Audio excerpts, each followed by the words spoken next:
Hello, and welcome to the Zamorins Solutions podcast. I'm your host, Amal Kumar, and today we're exploring the world of marketing innovation and how businesses can effectively stand out in an ever-evolving digital landscape. Marketing today isn't just about getting your brand in front of people. It's about making meaningful connections. With the rise of AI-driven branding, omni-channel engagement, and personalized marketing strategies, businesses now have more tools than ever to reach their audience authentically and effectively. But with so many options available, how do companies navigate these strategies effectively? Well, that's where today's guest comes in. I'm very excited to have Mike Larkin with us, an expert in omni-channel marketing, direct mail, digital marketing, and AI-driven branding solutions. With a deep understanding of how brands grow through personalized engagement, Mike has helped businesses cut through the noise and create genuine connections with their customers. Mike, thank you so much for joining us today. Oh, you're welcome. Thanks, Amal.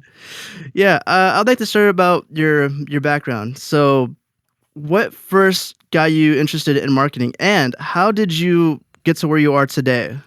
Well, I'm an old guy. I'm 70 years old. So I've been around for quite some time. I've been in the industry for about 45 years. And I started off in the direct mail marketing. And that was back in the day where the channels, basically you had your TV, radio, direct mail, and print. It could be a publication or what have you. And so the tactics on the direct mail were much simpler. It was more expensive too because there was not a lot less competition, but people had their eyeballs. These individuals like Look Magazine and the three radio TV stations that were on, they didn't have any problems with getting the eyeballs. It was just getting people to react. The call to action and branding. So it was a completely different world back then. Well, about 20 years ago, I got interested in automation and CRM automation to help with different tasks and what have you. And then email became a big thing.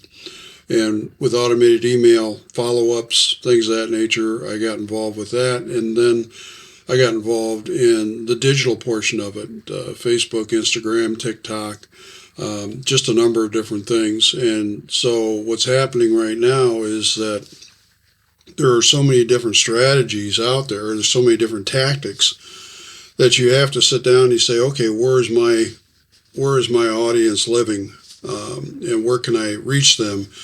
And what kind of message can I give them, to get them to respond to me? Because the average person sees about 2,800 ads a day, believe it or not. When you figure in all the pop-up ads and everything else, you can see a quick 200 ads just by being on Facebook or on Google, on ESPN, looking at the sports, what have you. So you have that information. And so about a year ago, when AI popped up, I said, I just dove headfirst and really learned how to utilize AI. And it can be a tremendous help to small to medium-sized businesses. It really, basically the AI agents that can be out there are reasonably priced. They're less than what a human VA, even if you did a VA, a virtual assistant, or even an assistant. For instance, I have an account that basically markets through Facebook, and he would get about 30 Facebook messages a day, 30 to 40 a day, asking about his product and what have you. He was actually paying an assistant, $25 an hour, just sit there and respond to all the Facebook questions and what was going on back and forth in the DMs. So it was, fairly expensive. And then on top of that, she was only working 8 hours, and it was a 24-hour, you're going to get questions 24 hours a day. Well, we replaced it with an AI agent that could DM directly on Facebook that knew exactly. We educated them on all their products and everything else. And so that agent's there 24/7. And being able to answer questions, being able to schedule appointments, doing everything from that standpoint. And the individuals that are typing in have no idea that they're talking to an AI agent, from that standpoint. They might be able to figure it out, but people really don't care. They want to know what they are looking for something and they want to know what it is right away. So, I mean, that's just one example of, what I'm doing and how I'm pulling everything together. So what I'm trying to do is synchronize direct mail, direct mail, because you're moving things out of the digital world where it's just really, really crowded. What I always say is it used to be the mailbox was really full and you had, you threw away stuff. Now you got very little of mail coming in, but you've got hundreds of emails coming in. I mean, you just, there's a lot of times you're just floating through it. Just get rid of it. I don't have time for it. Now it's reversed. You have very little going through the mailbox. You're going to get people read the printed word differently than they read the digital word, and it can stick around. And so with QR codes and things of that nature, I'm pulling everybody in through a digital nurturing if that's what they would like to do. Or we can continue to do it with mailing. We've automated mailing, we've automated different mailing systems and what have you, so they can send out one piece of mailing on a daily basis if you want to, from that standpoint. So that's what that kind of gives you a good background on where I'm at and what I'm doing. Yeah. You've been through a lot in the Yeah. process of mailing and all of these different digital ads and like print ads and all that stuff. Yeah, and it's still, everything has got its place. Even Yellow Pages still has a place for a particular, market, for a boomer market. Yellow Pages used to be, people are not spending as much money on Yellow. It used to be really crazy how much people would spend on Yellow, to get the back cover of a Yellow Page, the phone book. Remember, you had a back, I don't know if you're old enough to remember, but they had a full cover. It was like $11,000 or $12,000 a month to buy that, book, to buy that. So, is it expensive to do the Yellow Pages back in the day? Yeah, So, I remember the Yellow Pages. I think we still get it once a year. I'm pretty sure it's supposed to be sent out once a year, right? yeah, do you open it up though? Well, I like to find my address in there, so yeah, like my parents' names or maybe my name. You can probably find my Right, number and all that. It's right. fun to look at. So, Yeah. but I want to know in particular, were there any pivotal moments in your career that shaped your approach to marketing and branding? Well, the individual, when I discovered the automation portion of it, that was one with the CRMs and what have you. And then the next one was founding Mailbox Power, which is designed to do a personalized one-on-one mailing where you can send out one piece of mail within 24 hours, or you can send out 50 or 100 or 5,000. It doesn't matter. It's all set up online. You can do a birthday program. We've got one of our best one is the birthday program. So what we can do is set up an automation, a campaign where 7 days or 8 days before somebody's birthday, there's actually a card that's queued up, printed up, personalized. It has their name in there and everything else. We put it in a box. We'll put a little sweet treat, a birthday brownie or something in there, and it'll go out the door. And they'll get that. And so that's all done. I don't have to touch it. It's all done automatically from that standpoint. And then back about a year and a half ago, the AI, after I start all the reading that I was doing and everything else and digging into it, and it's changing so fast, it's unbelievable with the videos and all the different ideas that's out there. And so that was a big thing. And even Facebook right now, I developed a campaign for Facebook for nonprofits. So right now, if a nonprofits are looking for revenue, and they've got their core donors of that are out there. And so what we're doing now is with the Mailbox Power, we're sending out a birthday card to their core donors. And within that birthday card, we're trying to encourage them to set up a Facebook fundraiser for the nonprofit so that they can utilize all their network on Facebook. Because the average Facebook program, the revenue sharing program, will raise $136. That's average across the board. So for a nonprofit, if they can get a couple of hundred of those a year, that can be some pretty good money coming in, and it comes in consistently. It isn't like it's a one-time event. It goes in, because you're sending out birthday cards throughout the year. So that's a tremendous way to for nonprofits to really bring in revenue on a more of a consistent basis than having all the different events and appeals and what have you. So, So, so you work with businesses to refine their marketing strategies. How would you describe your approach when helping a company strengthen their brand?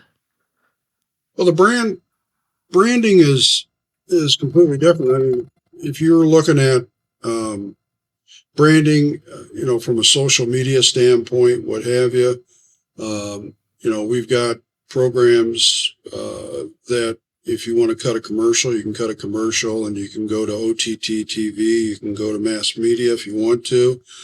I don't get involved with the mass media, um, but we do have some social media support, from that, in making sure that you're posting out there, looking for the digital.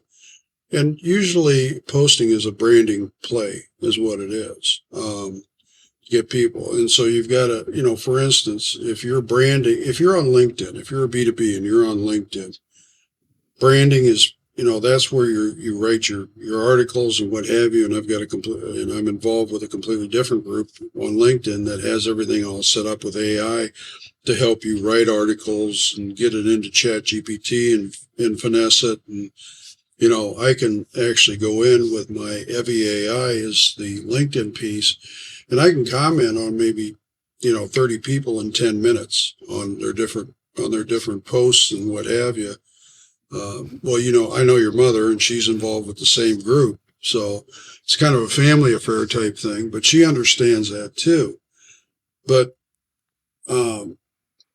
what I want to concentrate on, the branding is good, but I'm always looking at the call to action. I want to have the direct response. I want to have people responding. You know, yeah, I'd like to know more about your product, because branding is like dating. I don't remember very much about dating because that was years ago, but you just didn't go in for, will you marry me after 5 minutes? Well, that's what a lot of salespeople are doing online, is before they even get to know somebody or anything else, they're trying to sell somebody something. And my whole philosophy over the years is that people love to buy, but they hate to be sold. And so when people love to buy, they're usually they're working with a business, on a B2B, or working to build that relationship, and then they're going to listen to what you have to say. From that standpoint, they understand you, you're your brand, and so that's where the branding comes in. Uh, the call to action is the big thing, and people need to know what their ROI is. I mean, you can have all the clicks and everything else out there you want, you can go viral, but if you don't sell squat, it's doesn't matter. If you're a business. So that's really the way I look at it. So basically, you like to focus on the multiple things, but mainly the call to action is like your hook, Yeah, the right? hook, the hook. Yeah. Yep, you can call it the hook. You can call it whatever you want to call it.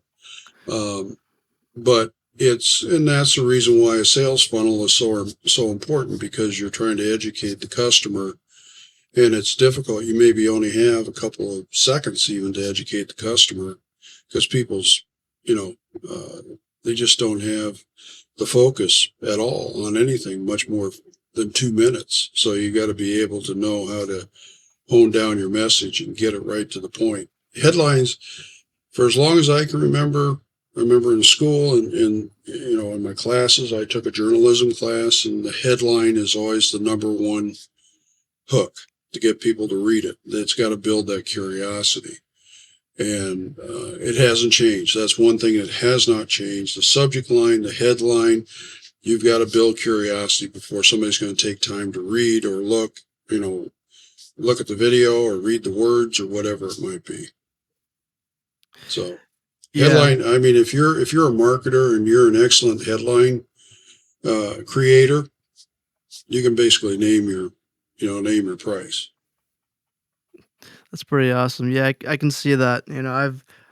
I was buying some stuff earlier today at my grocery store, and I saw this magazine. It was about Princess Diana and like some love letters that she created, and this is like years ago. It's funny how like I read that on the magazine on the cover, and it's like, oh, this looks pretty interesting, but I didn't buy it. But like something as simple as that, it's just like it can just grab your attention, just seeing like, Yeah, oh it built curiosity. What is this all about? And yeah, that's the whole and with AI and ChatGPT just came out with a 4.5.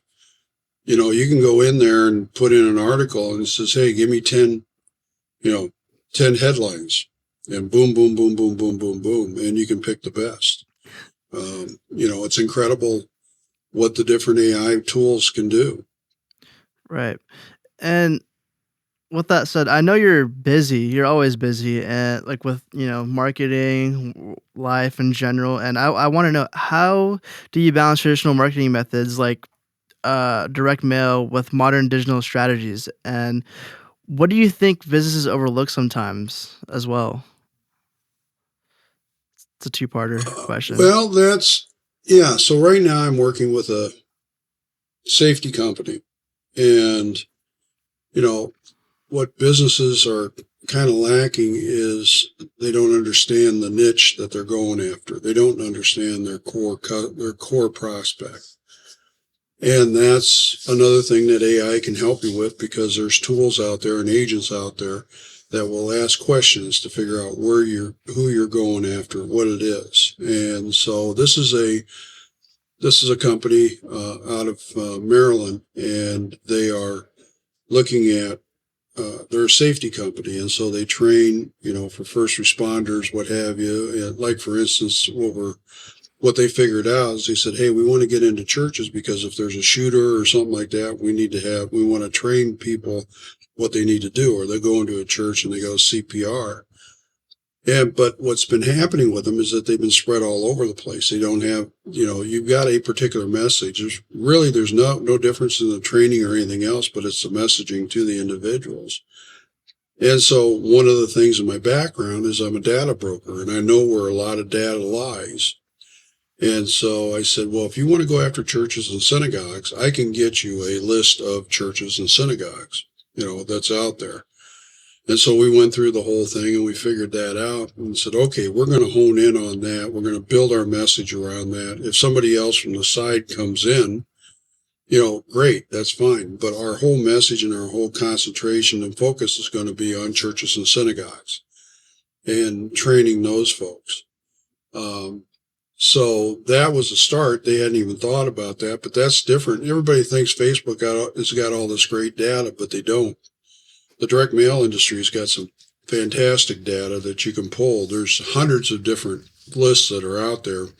There's basically 3 compilers, but there's hundreds of different, different lists that might be, fishermen. If you got a fisherman magazine or something like that, if you're looking for somebody, sportsmen or what have you, you can go to those folks and you can purchase that list. They can rent that list and market to those folks.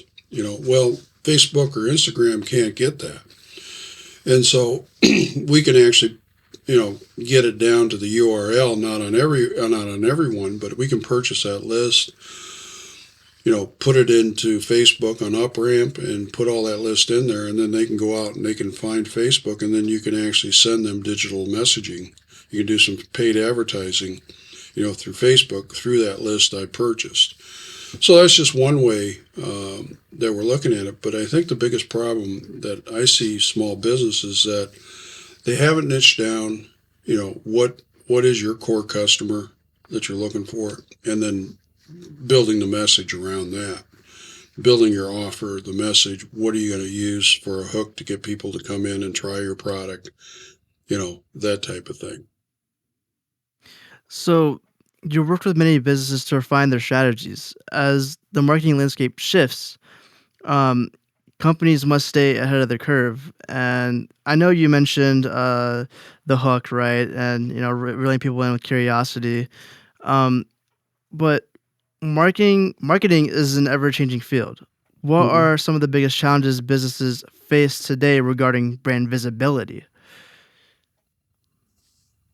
The brand the brand visibility is trying to figure out, you're always analyzing, you're always testing things. So the brand visibility is always looking at your data that you have. If you're posting online and you see some of your engagements, if you're looking at strictly banding and you see your engagements are coming down, that's when you go back in and you say, okay, what are we doing? Why are our engagements down? What's going on? From that standpoint, why is it our messaging? Do we need to test? And in marketing, you're always testing A and B, whatever it is. And when you find something, you basically drive that car till the wheels fall off of it, and you continue to hit and hit and hit. But eventually, things are going to have to change. And you're always looking on the horizon of what could possibly change. What are the data? What's the data telling you? And it's all about the data and how people are, engaging in your content that's out there. And so, if you're looking at just the branding, that's the way that you would do it. And then with the branding, how do you bring people from the brand to the call to action to the purchase? That's always very, you've got your brand out there. You see Coca-Cola, they'll do a TV commercial, but they don't have any kind of call to action. But people know that they're going to go to the store, they're going to see a Coca-Cola, and they're going to buy that. That's a little bigger. Most small to medium-sized users can't, or medium-sized businesses can't do that. They don't have the money to do that. They've got to get down there and they got to get that call to action so that they can get the sales process moving. Hmm. So that's really the whole thing. And from a standpoint of small business, the number one problem that I'm seeing with small businesses is Google is now the yellow pages. People go to Google. 84% of the people still go to Google. Now in the future, it's going to go AI. So how that changes, we don't know yet. They're going to be searching for stuff on AI. So how are you going to advertise on AI? But in Google, 84% of the people will go to Google before they go to a buy, especially if they're buying something a little bit bigger or they're looking for a service. Well, probably 6 in 10 small businesses don't even have their business. They don't even have their Google business page optimized for local SEO. So they don't show up on Google. Everybody wants to get into that 3-pack they call it, where those are the first 3 people that pop up because those are the people that get all the attention. That's why on the yellow pages, whoever bought the biggest ad on the page, you saw it first and you picked up the phone call or you picked up the phone. Well, the same thing is true with the Google business profile. You've got to have that and you've got to continually work it consistently. You got to have somebody that's massaging it, making changes, looking at it. That's why people will contract with us, for $149 a month just to make sure that's updated. All the backlinks are done right, all that sort of stuff. Throw an AI, and then you got to be you got to be out there and getting reviews because Google wants you to have 200 reviews before they really recommend you. So people forget about that. Reviews are critical, for any kind of SEO.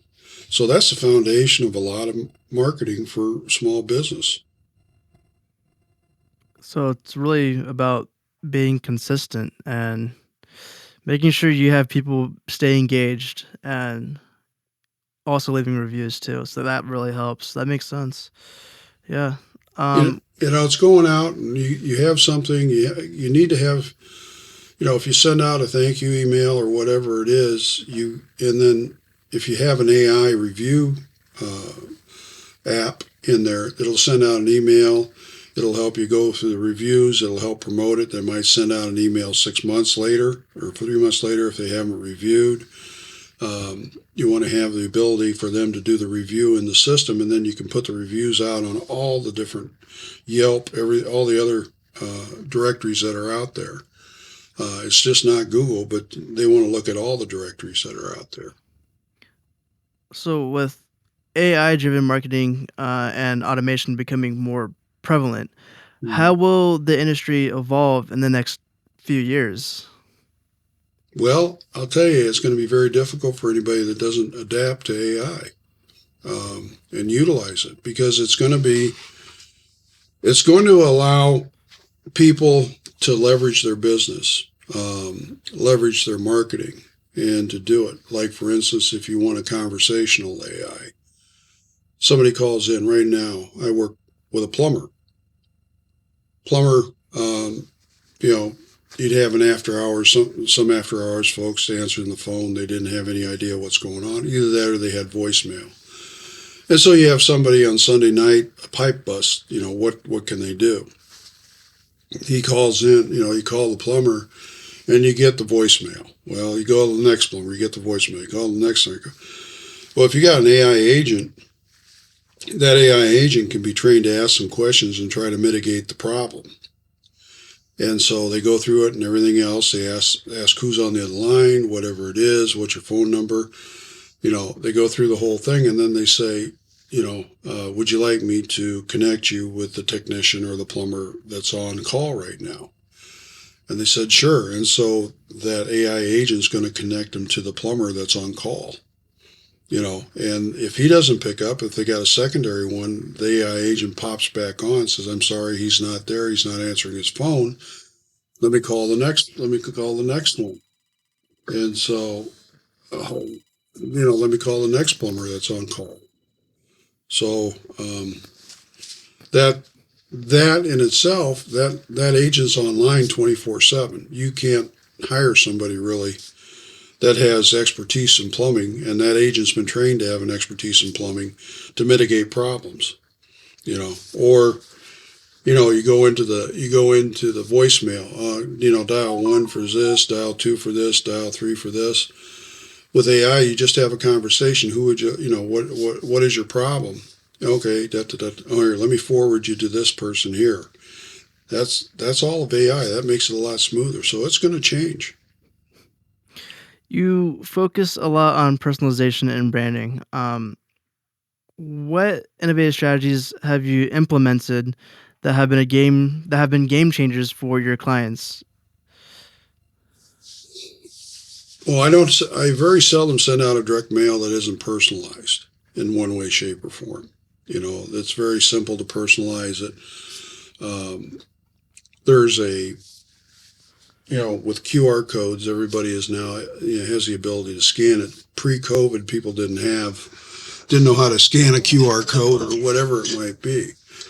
But now we have dynamic QR codes, and so I just did a direct mail piece for a customer. It was all personalized, everything else. But when they scan the QR code to go to that website, we have the ability to track that person on the website. We know that Amal scanned the QR code and he went to the website, so there's some intent there. And so that reports back to the company, and the company has some follow up. If they don't purchase, they have follow up programs too. So that's a big thing, right there. Just that's kind of a game changer because you can track who's coming to the website. It's amazing. You can put pixels on the website, and if nobody leaves anything, if they don't fill out any forms or anything else, we can pick up 60%. The first name, last name, email address, the physical address. We can pick up that kind of information just by dropping into the website. It's that. Those are some of the things that you can do, and it makes a big change, for folks to be able to track that, and then they can come back and they can, it's the ultimate retargeting. The new thing that's just going to be coming out is that if you're you're in a website, you go to a website and it's set up with our retargeting, we'll actually be able to pick off that information between 60 and 70% because some people are on VPN and you don't quite pick up the address. And the next business day, we'll be able to send out a brochure. We'll be able to mail a brochure and be able to mail a postcard, whatever it is. It's the ultimate retargeting. Instead of just having Google retargeting or Facebook retargeting, we're going to have postcard and printed retargeting. And so that's going to be coming out here in a couple weeks. So, I mean, the changes, personalization is the big thing because people want to feel, you know, like you know that person, from that standpoint. Right. And this kind of answers my next question, but I want to know if there's anything else besides the retargeting. Um, are there any emerging technologies or trends that will revolutionize how businesses approach marketing? Oh, there's geo-framing. Everybody's heard of geo-fencing. There's geo-framing. So if you are like you want to go to the home show, you go to the home show, you buy your ticket, you go in, you got 10,000 people that go in. You can actually geo-frame that whole area, and you can pick up maybe 60 or 70% of those people that are in that show. They've never filled anything out, nothing. But you can pick up those folks and you can start a direct mail campaign or do some digital advertising, whatever it is. That's a game changer right there for anybody that's doing any kind of trade shows or conferences or any of that type of thing. Geoframing is a huge deal. There's a lot of intent marketing, intent data out there where people are out there searching for different things. You can pick up keywords and find out who's doing that, and then you can turn around and send them, something, whether it's a digital ad or, so somebody, if let's say somebody puts in their RV as a keyword, RV closest to me or recreational vehicle closest to me, we can pick that up. If you got a certain area that you're going after, you can pick that up and start advertising to those folks just from that keyword. So there's so much out, and some of that is a little bit over the budget of small to medium sized businesses, but large businesses are doing it all the time now. So the big thing right now for small businesses, the AI agents, is the missed call text back. If you miss a call, so you'll text back and say, hey, if the plumber that's under the sink and he's answering all his calls on his cell phone, he misses a call, that individual, at least to get a missed call text back, they'll get a text back saying, sorry, I'm tied up right now, call you in a few minutes. And then you can pick up the phone and call them. So people, like that. Conversational AI, chatbot, any of in the chatbot, that you can work Facebook DMs, you can do Instagram DMs, you can do text, from a standpoint on your phone. Somebody texts a question in, it'll answer the question on the text. There's just a number of different things out there that are very reasonably priced for small business to adapt to right now. So, is there a particular project or campaign you've worked on that you're incredibly proud of, or anything that made it stand out in particular that made you feel like, wow, Well, I think big this next shock? one, I think the next one that I'm going to be working on is going to be it, because it just came to me that you can, I'm always looking at, okay, how can I combine technologies? But the Facebook, revenue generating birthday thing, I think that could be a big help to nonprofits. And I'm a big fan of keeping government out of different things, letting nonprofits work it. So, like for instance, the different Animal Rescue League and all these guys, and this is what I'm working with on the Animal Rescue League. But I think that if the biggest problem that nonprofits have is, well, one of them is, there's two of them, is volunteers and getting people to work as volunteers. The second one is fundraising. How do we fundraise? And so to me, I'm excited about that. I haven't pulled the trigger on anybody yet, but everybody is, I'm doing all my due diligence, getting everything pulled together, and we're going to give it a shot. I think that's going to be a big one, you know. So With that, what key lessons have you learned from recent projects that might be valuable for businesses looking to strengthen their marketing efforts? I think the key lesson is that uh, small business. If I'm looking at what small business is doing, is that small business owners have so many hats and they try to do so much that they just don't have time to concentrate. A lot of small business owners will work inside their business and they won't work on their business. They're doing like the plumber that goes into business for himself. He's out there, plumbing, but he really should be, looking at hiring new people, getting people up, setting up a system, a marketing system and a business system model so he can grow and leverage all those folks that are out there. So when I talk to folks and mentor folks, I said, hey, you need to find somebody that's going to help you, a coach, a business coach, whatever it is, to help you build your business is what it is. And I'm a firm believer in, years ago, an old mentor of mine says, selling is like, pulling a string. If you're trying to sell and you're trying to push the string, it never goes anywhere. But if you're in the front leading the string, it'll follow you anywhere. And so that is where I feel like a lot of people need to understand, and you've been talking about branding and some of the other things, you need to understand that people want to be sold. They want to buy and they want to do well, but you can't be pushing them. You've always got to be giving them ideas and what have you. So that's really the big lesson. So that's there. I mean, you've mentioned a lot of things, a lot of advice. Can you list the top three small things that small businesses, and entrepreneurs should focus on when building their brand? Number one is to know who your customer is. That's really if you're looking at just the marketing portion, you just got to know where your customer is. Number two is building the strategy and the messaging around that, around that brand. And number three is determining the tactics, whether it is Facebook, whether it's direct mail, whether it is Instagram, where your customer's living. I just was talking to this is a complete franchise built around in the United States, and none of the franchisees have websites. The only website they have is Facebook. Everything is around Facebook. And so they have no websites or anything else, and they're just on Facebook. And so that is a particular strategy that they decided to do, and so it's worked very well for them.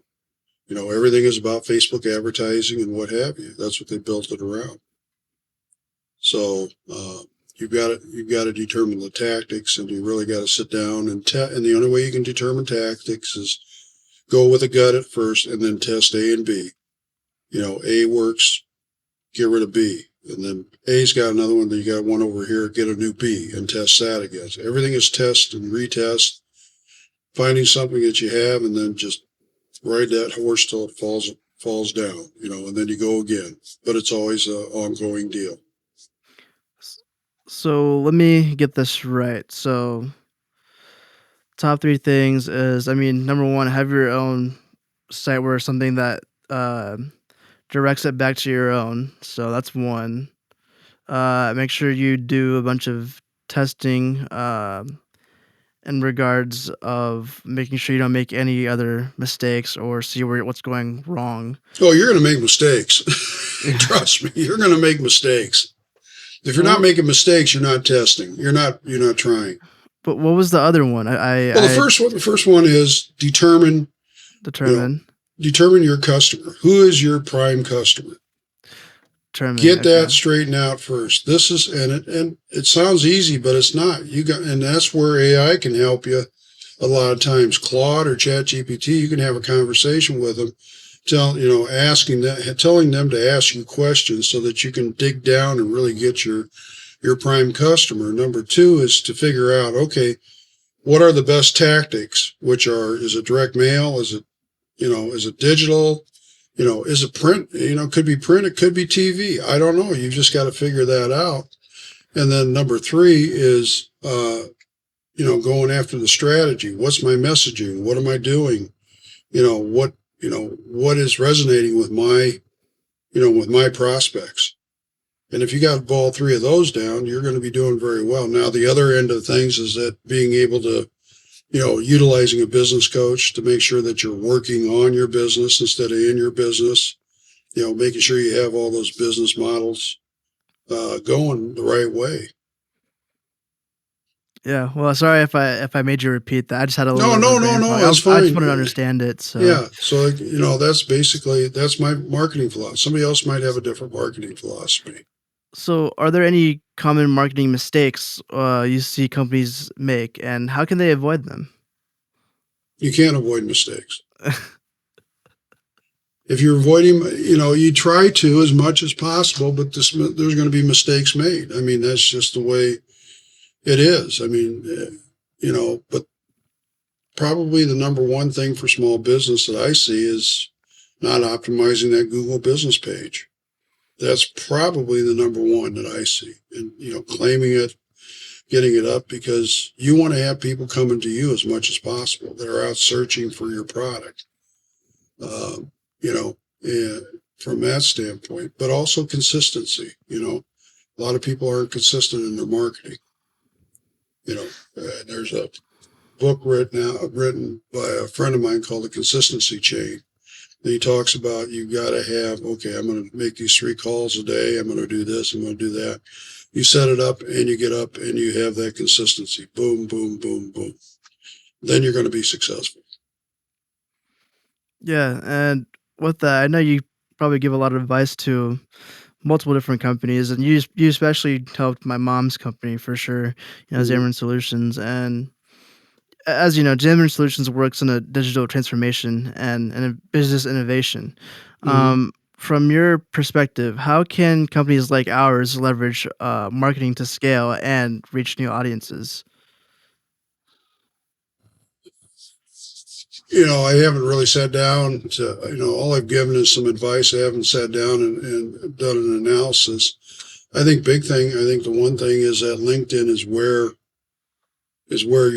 your market is, from that standpoint, and being able to root out the folks that would be able to uh, purchase your product. I know that one of your main products was a recreational, product line. It wasn't it you were writing apps for rec departments? Is that it? Was that what you guys were doing Yeah, quite a bit? software development. Yeah. Software development for rec departments, what have you. Um, I know everybody wants to, we could do this, we could do that, we could do this. I've spoken with your mom and I just said, hey, you need to leverage that somehow or another. You need, whether it's leveraging it for referrals coming out, what is it that you need to do? But that, to me, just in our brief conversations, that's what I've gathered. But if you want to sit down and really dig into it, then okay, we can take this rec, and then what other market is close to that we can, go after, and so that's where conversational AI with a ChatGPT, a Claude, whoever it might be, they're getting smarter and smarter. They can actually pull together a whole marketing plan for you. So, what advice would you give to businesses like Xamarin's that want to make an enormous impact in their industry?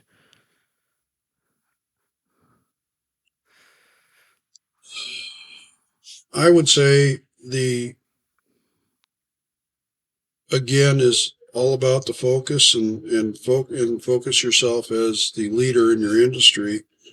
Writing articles and some other things, and making sure people have that available. Um, it's amazing that the information that's out there, and so uh, that's what I would do, and then I would look at what conferences and trade shows in your area. Like there's got to be a conference for rec departments or what have you that's out there, and go where your customers are or where your prospects are. That's what I would do. See where that's at, and then get that information at those conferences. I would geo-frame the whole conference center so you know exactly that there's a whole bunch of people coming in and out of there, and to just start sorting down who you need to talk to. A lot of times you'll go in and you won't have, there'll be 2,000 people, but you put together a booth and you might only see 100 or 200 people. Well, what about the other 1,800 people? Well, you can gather some of that information. You can start contacting those folks. It's it's again, it's a strategy. Everybody's strategy is going to be different. B2C strategy is going to be different than B2B. So, Mike, this has been a great conversation. I appreciate that. I learned a lot. I really appreciate your insights. And before we wrap up, is there anything you would like to add? Do you have any uh, final advice for marketers? Actually, not even just marketers, anyone really. you know, have fun at what you do. Just enjoy it. Don't get sucked into it. Make sure you don't forget your family. And really, I love what I do. I was actually in um, retirement for 5 years. Unfortunately, my wife was diagnosed with dementia, and so I took care of her. But I got out. She finally needed to go into a memory unit, and that was last summer, and it. Uh, then I decided, well, I've got some free time. I took a couple months off and, you know, traveled, saw my kids and did everything else. But I always loved doing it. I love marketing. I love helping people. So I'm lucky. I found something I love to do and do it. So, that's what, find something that you love to do and just do it. It doesn't have to be, you know, sometimes you have to start something to fall in love with it. And I wasn't in love with marketing when I got out of college. I wasn't in love with sales and going out and banging on doors and what have you, but I enjoy it now. So it all goes into effect. So all I'm saying is just enjoy life, and make sure you have everything in order. So Yeah. So I have your LinkedIn. Do you know where is the best place to find you if our listeners want to follow LinkedIn is you and your probably the work? best way. Yeah. Okay. Yeah. LinkedIn. LinkedIn is probably the best way. I'm just putting up a new website. Um, Airstrike Marketing. So that's going to be a new website, and that's strictly on digital agents that we're going to be talking about. So, if anybody's interested in a digital agent, I can do a quick analysis. We can figure it out. And like I said, a digital agent is a lot less expensive than a new employee. So that's about it. Yeah, I'll make sure I'll have that in the description here, LinkedIn. Yeah. Well, So I look forward to hearing from anybody. yeah, well, thank you so much, Mike. It's been Well, a great pleasure talking to you. oh, And thanks, Amal. I appreciate it. all right, well, I'm gonna end the recording here. Okay. So take care.